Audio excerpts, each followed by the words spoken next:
Good day, good people. This is Lifting the Veil, and I'm Cari-Lee. You're listening to freethinkradio.com. It is June the 3rd, 2011.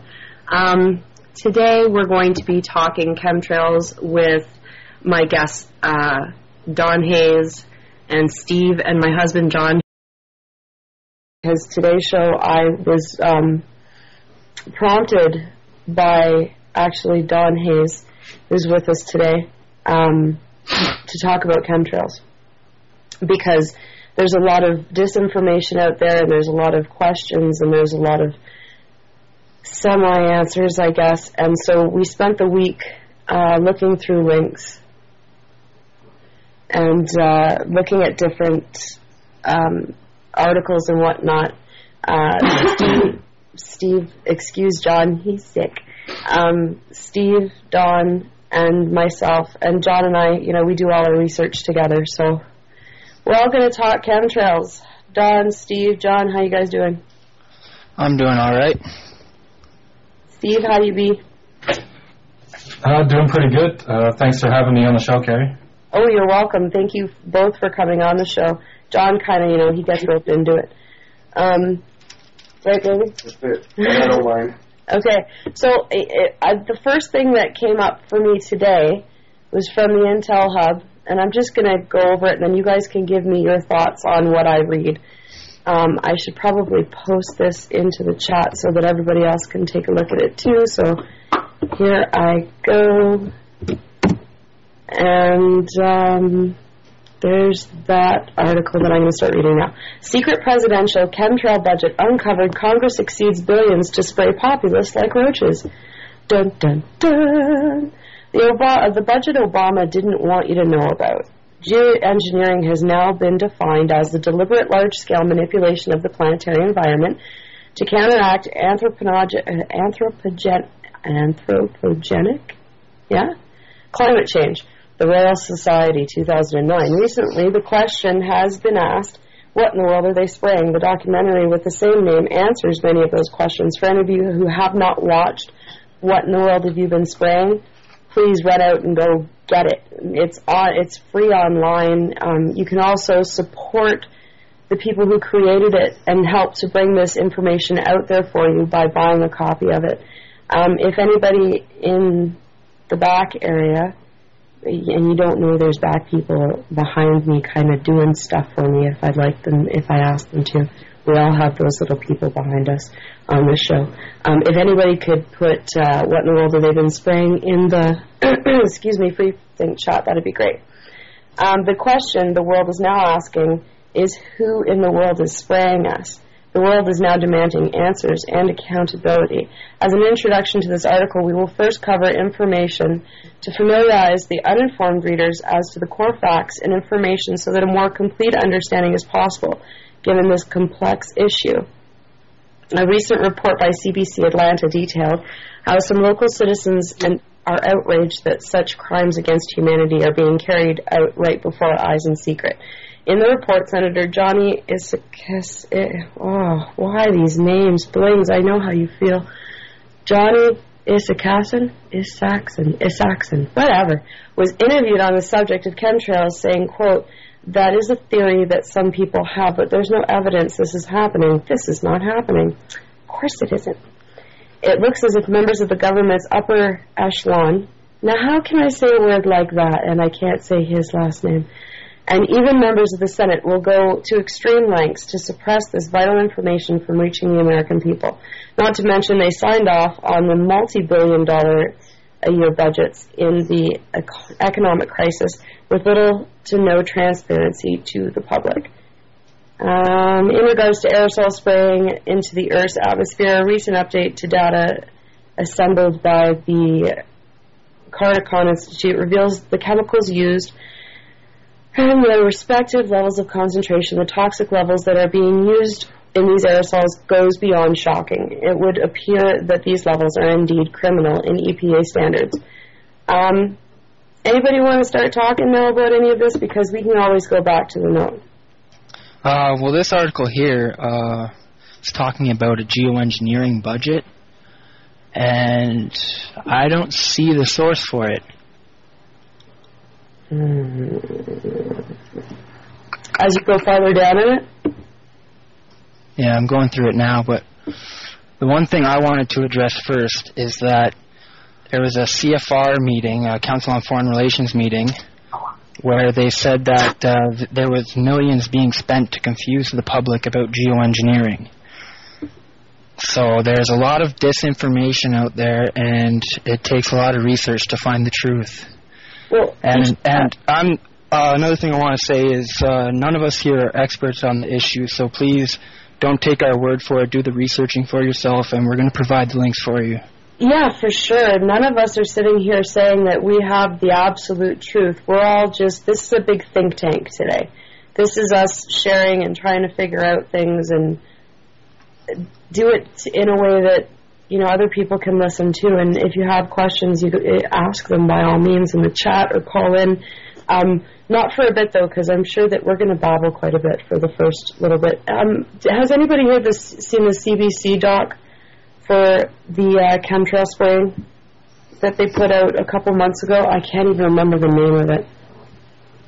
They put out a whole documentary on it? Yeah, they did, on the geoengineering. What the heck was the name of it? Oh.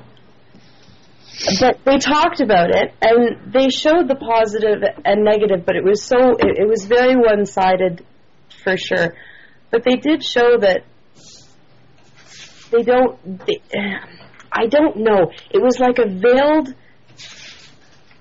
bit of propaganda that you could see that, yeah, there's a downside to it, but it's not that much of a downside, and it's not that big of a deal. But there are no questions. Playing God with the weather, that's what it was called. Let me go find that. Anyway, go ahead, somebody else talk. Okay, so, well, in this CFR meeting, I posted the link in the chat.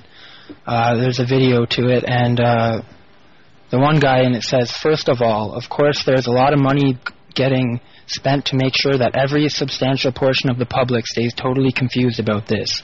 And I mean, it's been really quite pernicious, but there's been literally tens of millions of dollars spent on every little thing that comes along that might, you know, relate to some uncertainty.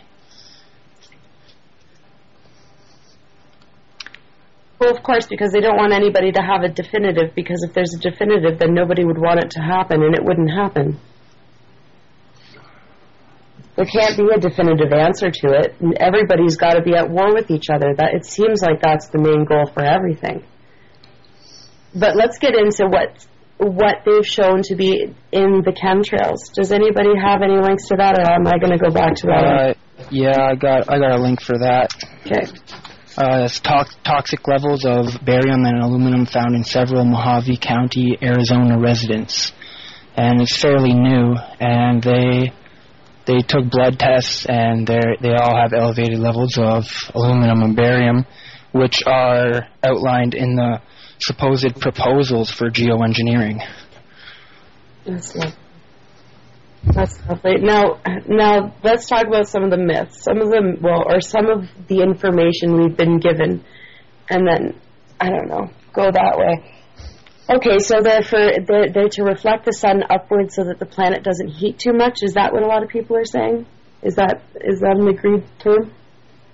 The definition? Well, that's what the official thing is. They say that that's what it's for, but we're not quite sure, because it doesn't seem that these chemtrails actually do anything to help cool the planet. They actually heat it up. Yeah, for sure. I have a link for that too. That's a myth. It's just one of the myths that are out there. And I mean, okay, you've got that, and then at the opposite end of the spectrum, you find disinformation, or I guess it's the way you take it, spraying chemtrails to hide incoming objects from us, like Elenin or Nibiru. That I don't really buy, because if that was true, then they would be spraying in every country, and it seems that these operations are only ongoing in NATO countries. In like Europe and America, it doesn't seem that they're spraying in Africa or Asia, so I don't think that has anything to do with it. But I could be wrong. They started spraying in Japan around the time of right before the earthquake, though, didn't they? Yeah, actually, I was looking at the Chemtrail Map.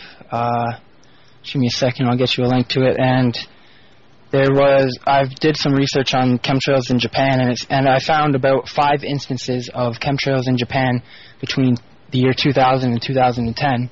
And then all of a sudden, right before the earthquake, I found about 5 videos that were just from about a week before the earthquake that happened in Japan.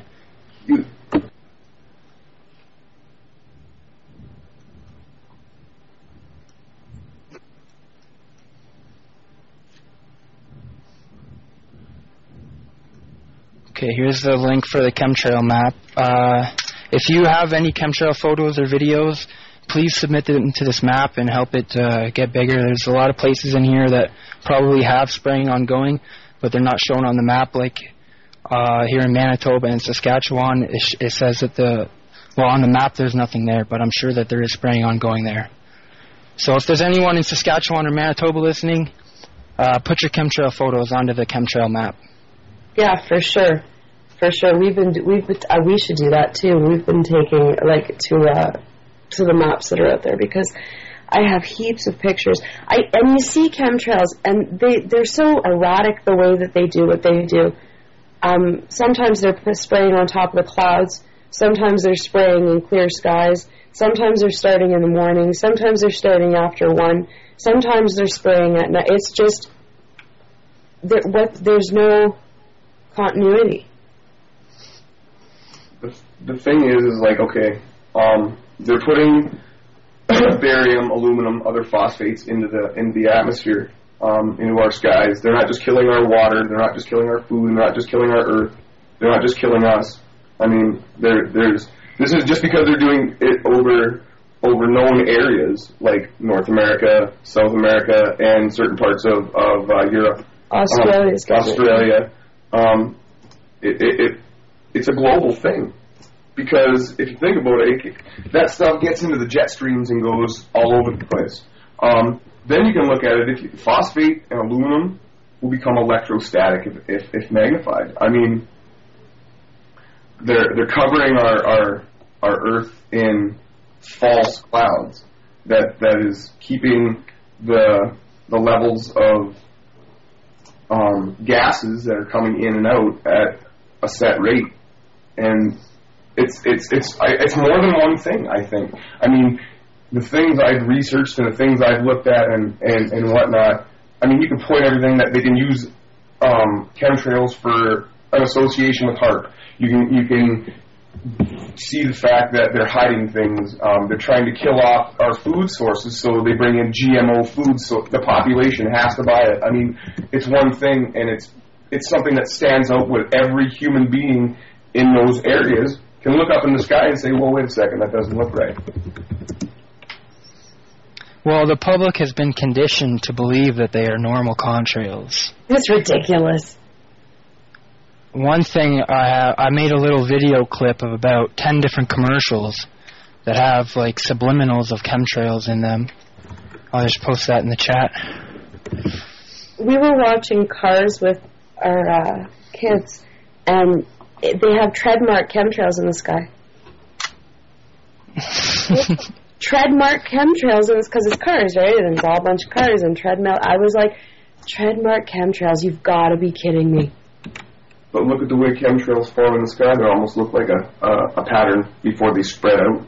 Yeah, but just ridiculous.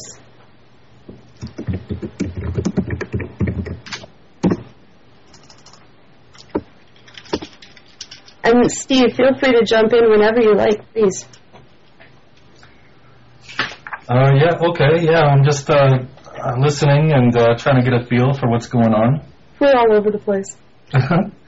That's good. You got to be somewhere. For the some of the metal particulates that were found, and this is according to the movie "What in the World Are They Spraying?" And some of the metal that was detected in that movie was the alumina particles, barium, strontium, cadmium, and titanium. and those were from test results in like California and Lake Tahoe, California, Mount Shasta, California.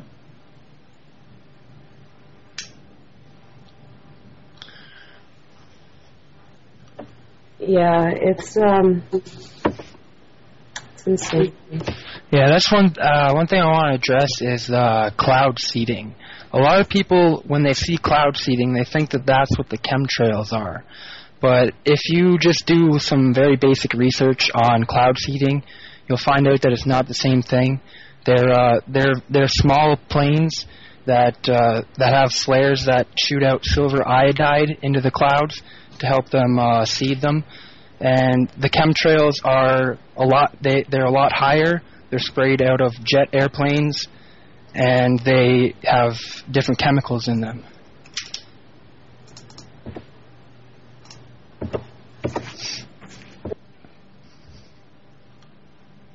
Yeah, cloud seeding is no good. Like, it's not the chemtrails, but it is also going to hurt our environment because they're still spraying chemicals into the sky, and they're changing the weather. Now, is it not true that the farmers are paying for this? You mentioned this to me. Here in Calgary, the farmers, their crop loss insurance actually goes to pay for hail suppression that the Weather Modification Inc. Does. You can just Google Weather Modification Incorporated, and there's a website that'll tell you all about it.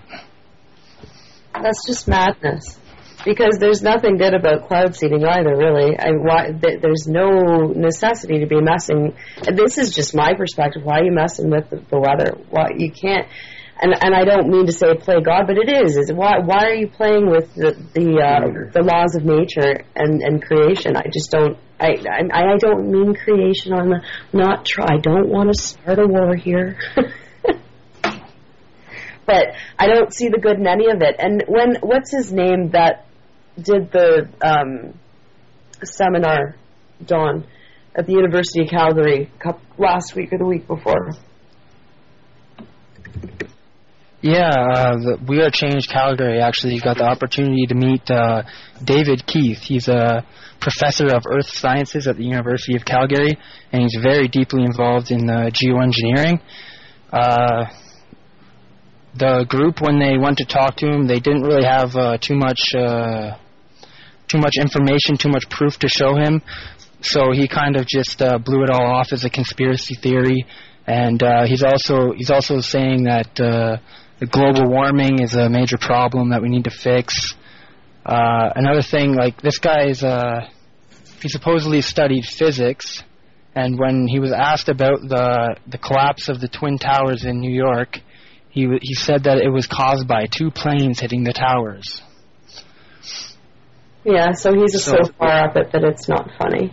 And this is the same man that says that although we have no evidence of anything, that we're just borrowing on the backs of our grandchildren. And I'm pretty sure that's a direct quote, the borrowing on the backs of our grandchildren. How dare we? How dare he speak on behalf of everybody else? Who cares what happens to our grandkids as long as we're fine now? What a mentality that is. And it's not that we're fine now.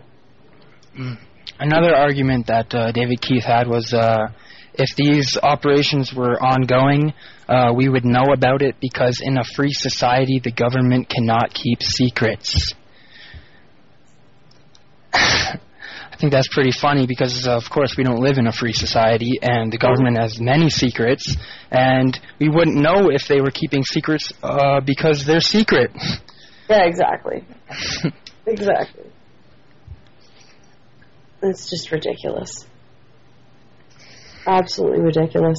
And I mean, there's a lot of different connections that chemtrails have to different things. People have connected chemtrails to HAARP. People have taken pictures of the rainbow ripples that are going through the chemtrails. Did anybody do any, or does anybody have any thoughts on that?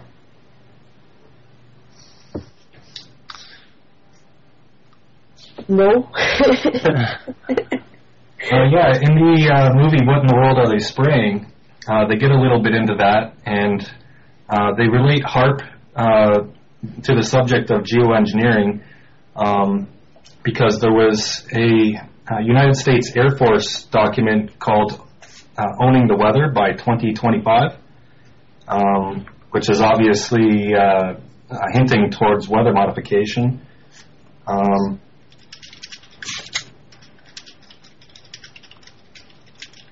Yeah, the movie's pretty overall pretty good. It has a lot of information on it.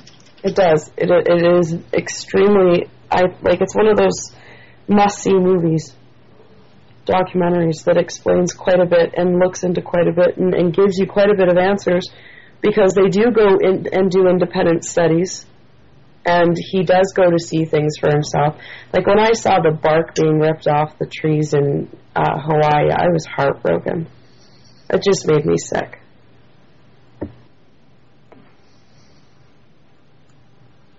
But he's coming out with a new movie too, isn't he, Don? You had sent me a link to, I can't remember the name of it. I'm sorry, I'm not as prepared as I should be. There's a crazy morning. There's a new film coming out called The Great Culling, I believe. And I think it's going to be covering the chemtrail issue, the GMOs, the fluoride, all of it. So let me get a link for that. Hold on. That's going to be something worth watching and investigating a little bit more, because we've all, between the chemtrails and the GMO and the fluoride and all the stuff that, and talking about and having lithium in water and whatnot, everything that they're doing, it's just it's outrageous. There was I have a post on my wall from SOT.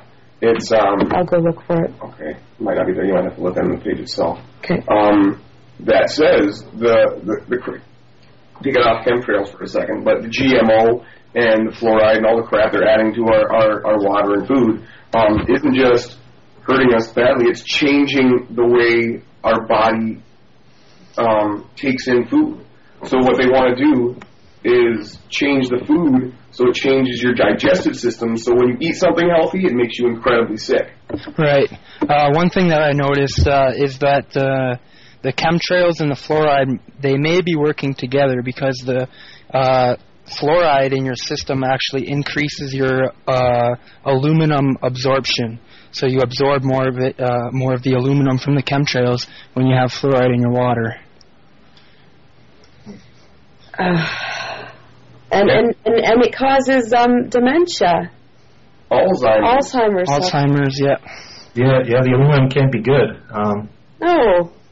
Once it oxidizes and it becomes the aluminum oxidized, it forms plaque in human arteries and increases risk of stroke, heart attack from a metal biological mixture. And when the aluminum accumulates over time, it causes major neurological damage, ending up as aluminum oxide that'll stick in place and can't be flushed out by normal immune systems. So yeah, it's definitely not something that's going to be good. Yeah, no, exactly. And we've had it and it's funny because our parents and their parents before them went through the Depression and the war and stuff. And it's been in the canned soups, and it's been in the canned beans, and it's been in the canned everything for how long? And then when they get metal oxide poisoning, they get Alzheimer's, and they have all these other diseases and stuff that happens to their system. I can actually speak a bit towards the food-making people sick when they eat healthy stuff. I have a friend who eats nothing but garbage, and her and her boyfriend used to come over for dinner, and I've always been a pretty healthy cook. I was raised that way. My grandparents had gardens and stuff. It was always fresh food, and you always went to a butcher, and you always went to farmers you trusted. So I guess I have had the upper hand. But she'd come over, and I'm talking, this is a person who eats nothing but, takeout and fast food and stuff like that, right? And she'd come over and have dinner, and it'd be healthy stuff, and she'd be like, oh my God, I was on the toilet for an hour the next day. What, did you cook that properly? And I was like, yeah, we were fine.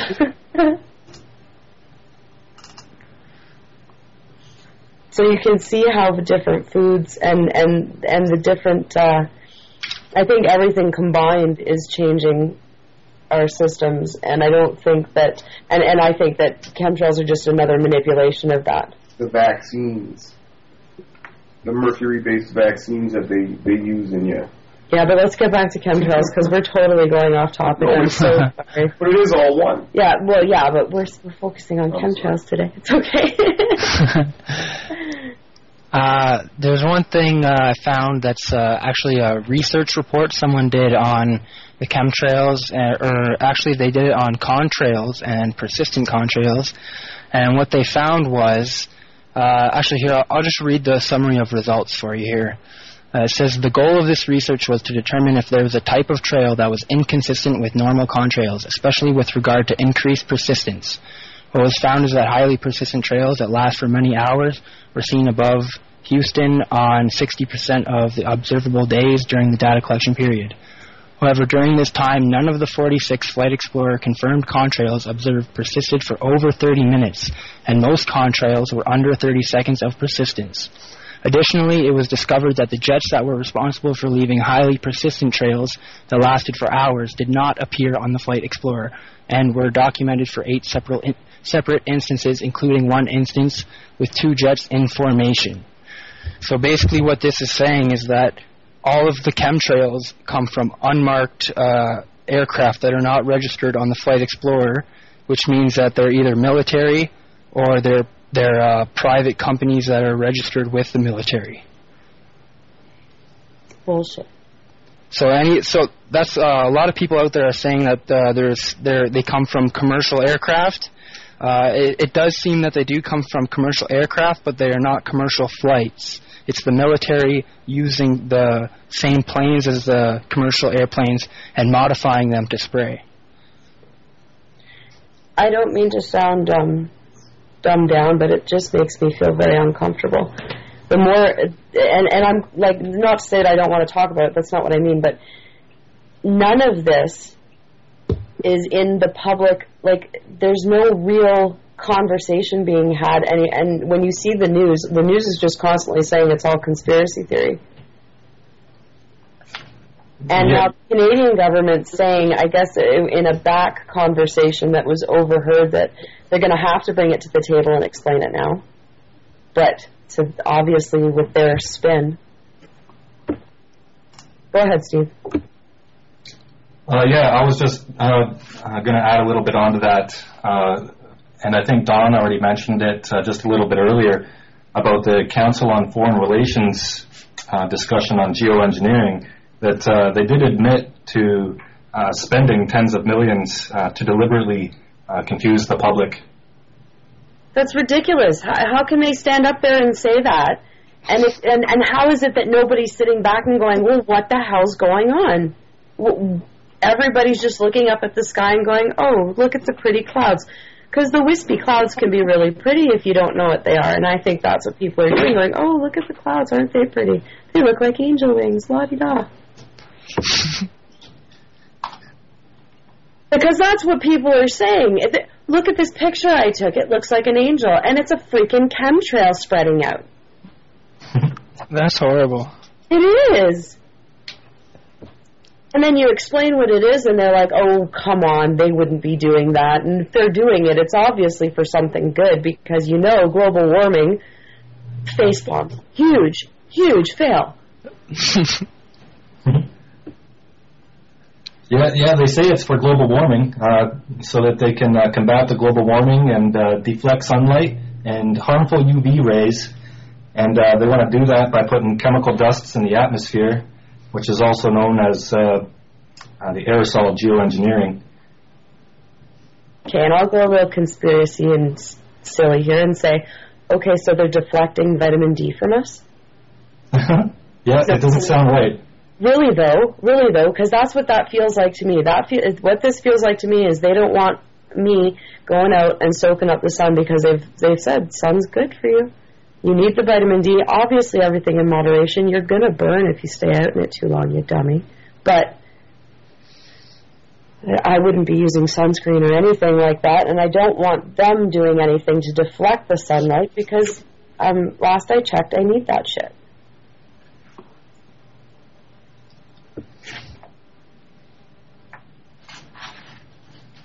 I guess I should do a little bit of a, you're listening to freethinkradio.com.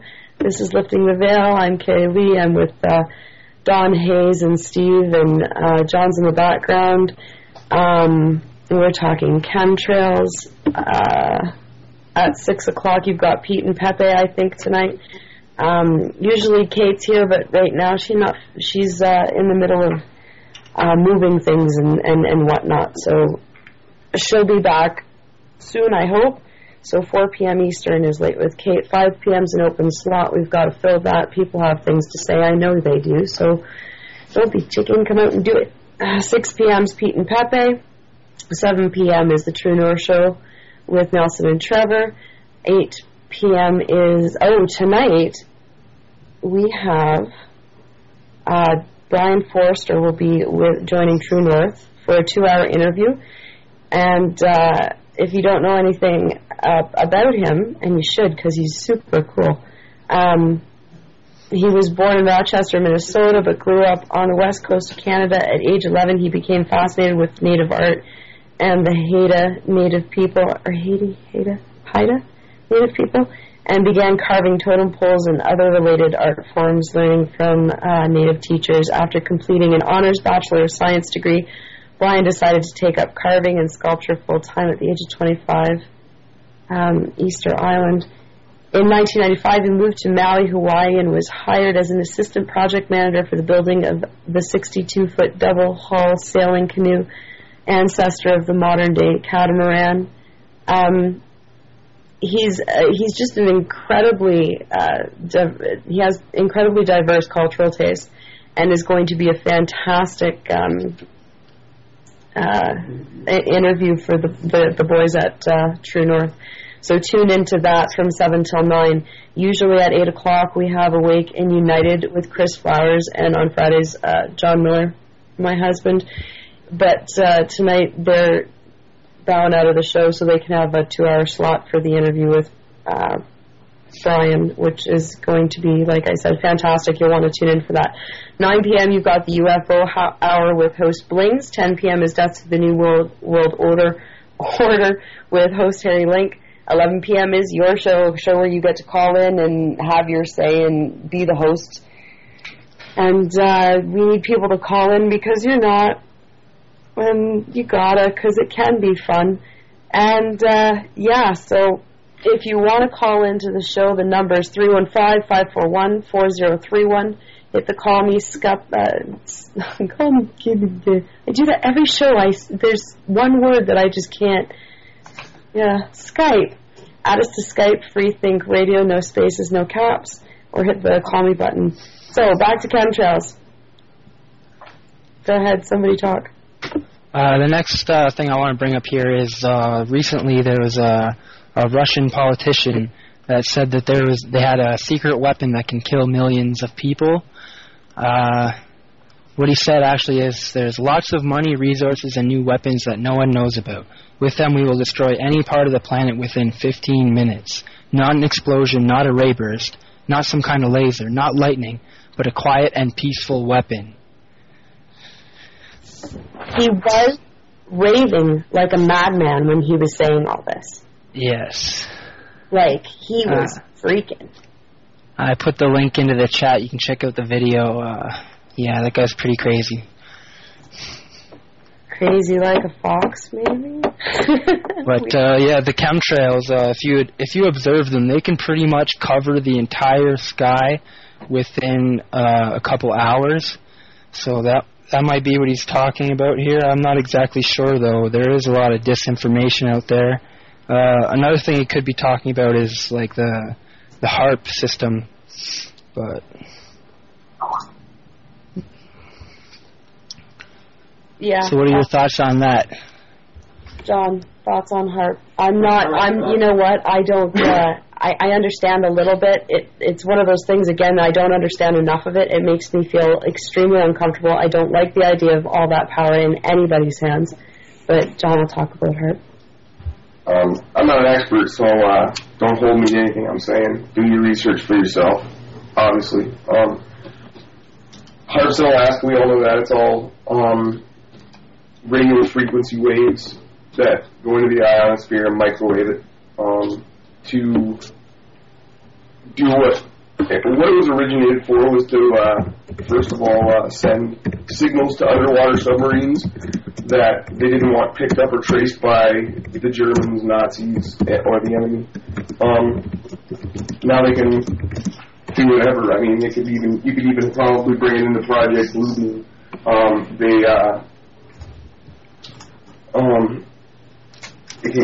What I've researched, it's a possibility it can cause earthquakes and other modified weather conditions like hurricanes and whatnot, like tsunamis.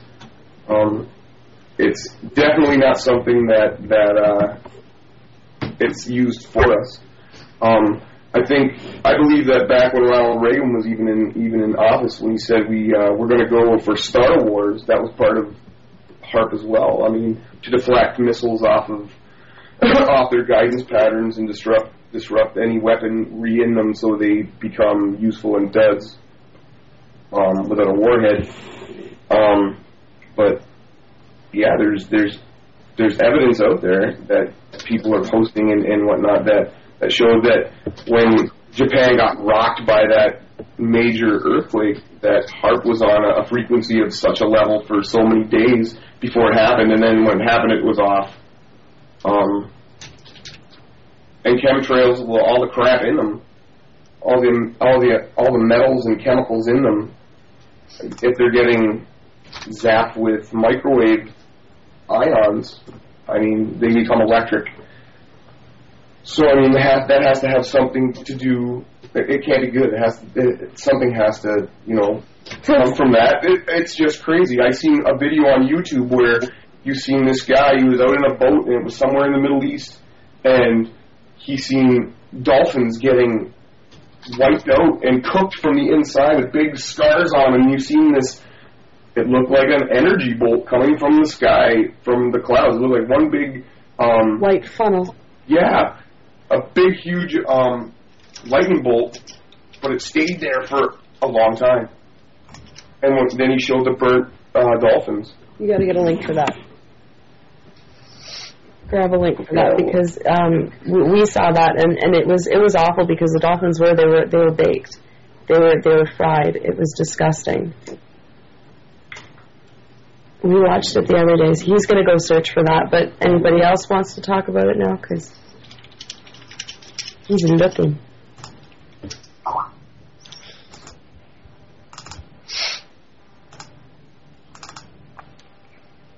I should say, though, that at 5 p.m. till 7, BK will be on over at slimswazy.com. And then you guys can come back here for Brian Forrester from 7 to 9 on the True North Show. So, again, that's 5 p.m. today till 7. BK will be over at slimswazy.com. And then, like I said, come back 7 to 9 for the True North Show. So, for Brian Forrester in that interview, it's going to be great. And then, Steve, do you want to talk about the moratorium? Sure, okay.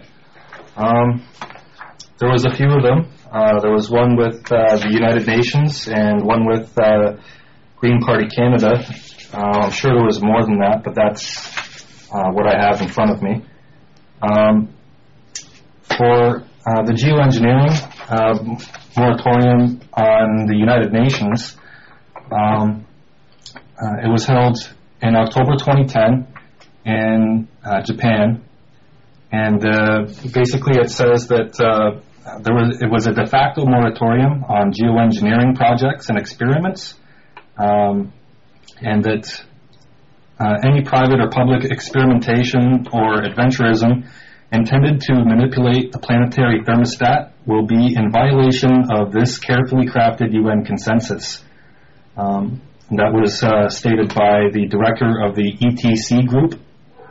It was a 2-week meeting, which included 110 environment ministers, and the governments were asked to ensure that no geoengineering activities take place until the risks to the environment and biodiversity and associated social, cultural, and economic impacts have been appropriately considered. Also, with the United Nations moratorium still, it was an unusually strong consensus decision that was building on the 2008 moratorium on ocean fertilization. The attention has turned from that to a range of futuristic proposals to block a percentage of solar radiation via large-scale interventions in the atmosphere, stratosphere, and outer space that would alter global temperatures and precipitation patterns. A few other points. Decisions on geoengineering can be made by small groups of scientists from a small group of countries that establish self-serving voluntary guidelines on climate hacking. The UK Royal Society, which I think that David Keith has some association with, and their partners were asked to cancel their solar radiation management governance initiative and respect the world's governments that have collectively decided that future deliberations on geoengineering should take place in the UN, where all countries have a seat at the table and where civil society can watch and influence what they're doing. And that's a couple notes on the United Nations geoengineering moratorium in 2010. I find it kind of strange. That happened at the end of 2010, and it happened in Japan. And just after that, Japan started spraying chemtrails. And then what happened? A couple months later, we get an earthquake. A devastating earthquake, like not just an earthquake. And that might just be coincidence, but you never know. It all seems a bit much to be coincidence, though, right? It's like the puzzle just kind of almost goes together on its own. It's just that you don't have there's no definites, there's no definitives, there's nothing. It's all guesswork. That earthquake in Japan you're talking about? Yeah. With the Fukushima and stuff like that? Yeah. There was actually a rumor that I heard, I think it was in February, to watch out between March 7th and 15th, that there was a comet Elenin that was supposed to be having some kind of a gravitational effect on Earth as it passed by us. And the rumor was that in between the 7th and 15th of March in 2011, that there would be a major natural disaster. And then coincidentally was there was like 2 or 3 7.0s, and then I think it was maybe a couple 8 and 9.0s involving the Fukushima nuclear disaster there. If I'm not mistaken, there was the same predictions last year for it, and it was the big earthquake in Chile, wasn't it? Oh, really? Yeah, I believe so. Same time, and it has to do with the comet Elenin. Yeah. And yeah, then there's quite a few different, when there's people that have looked at the trajectory and found out when it lines up with certain planets and such, and then they make a prediction. And it seems that most of the time when these people make these predictions about comet Elenin, I'd say about half of the time they're actually correct, and something really big does happen, like an earthquake or volcano or something to that effect. It's the same with the solar flares too. The solar flares, I swear, have a connection to what's going on Earth-wise as well.